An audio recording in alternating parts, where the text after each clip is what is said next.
Alright, so I decided to fine-tune my Gorgonic Guardian. I think that's his name. Yeah, this guy right here. Gorgonic Guardian. This guy is seriously overpowered.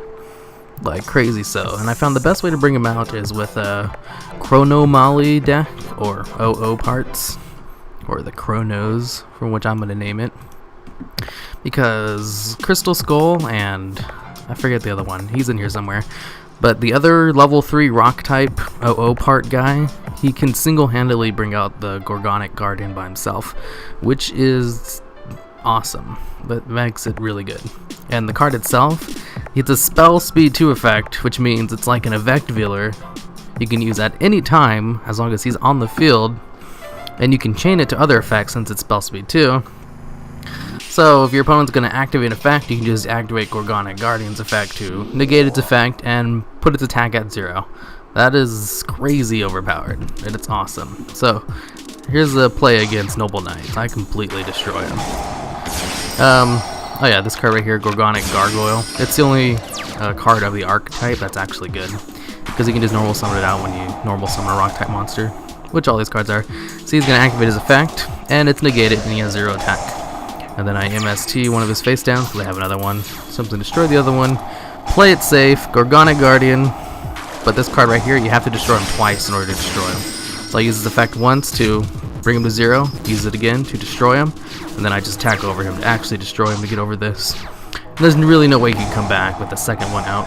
So I'm just going to chain it so he can't do anything because his effects are negated. And then on my turn, I can just put his attack to 0 again, and just attack over with Card Trooper for game, because Gorgonic Guardian is ridiculously overpowered.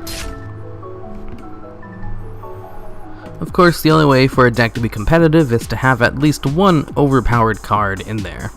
And the OO parts actually have quite a few. You see, they also have this other one called Chrono Molly. I'm pretty sure there's another way to say it. Fork Hoik. 2 level 4 OO part monsters. Once per turn, during either player's turn, you can detach 1 XYZ material from this card.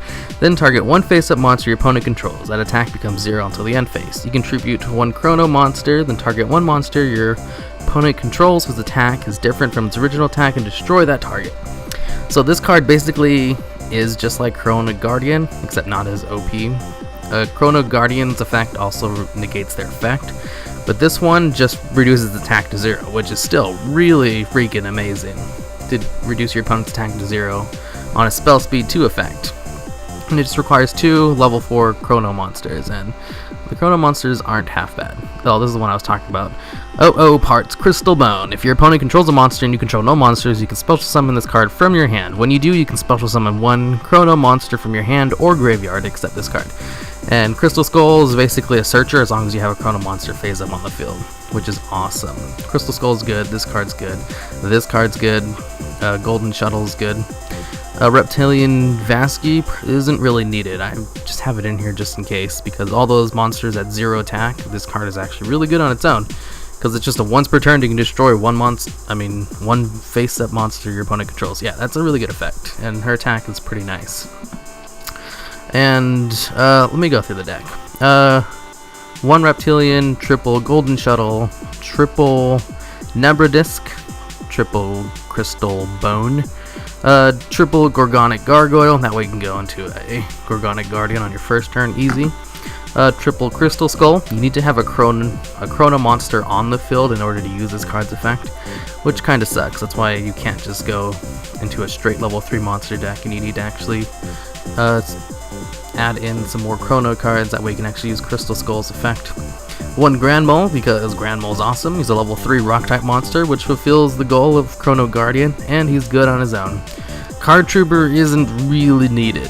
I just kind of have him in here to mill for Crystal Bone's effect, and Nebradisc, because Nebradisc, when this card is normal summoned, you can add 1 Chrono monster from your deck to your hand, except this card. If this card is in the graveyard and all your face-up monsters are Chrono monsters, you need at least 1, you can special summon this card from your graveyard in face-up defense position. You cannot use the effects of other effect monsters this turn except Chrono monsters, and you can only use 1 Chrono Nebradisc effect per turn and only once that turn.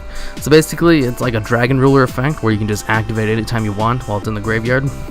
And if you use it that turn, you can only use Chrono Monster effects, which means no Gorgonic Guardian, which is kind of restrictive, but you can use it if you have a Chrono Monster out in the field, and you already have a really good Chrono Monster effect right here.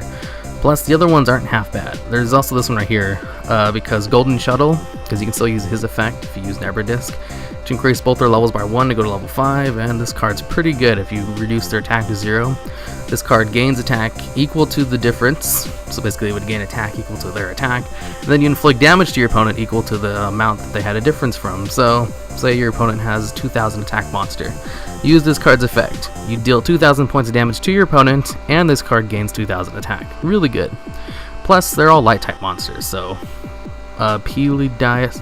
Dang, I knew someone spelled it out for me. I still can't say his name. But this card's OP too, and you can go into him easy with this deck.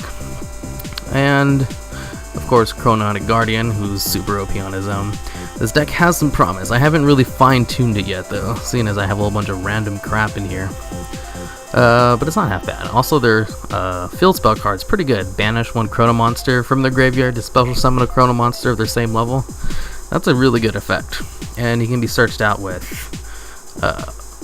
it's one of these two, either Never Skull, Never Disc, or Crystal Skull. But yeah, I was talking about Card Trooper.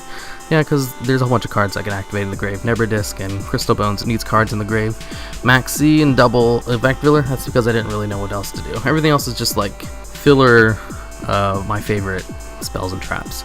I always run a whole bunch of MSTs because people in DevPro love to play stall decks, and I would, every time I don't run enough MSTs, I run into someone who stalls me out for days.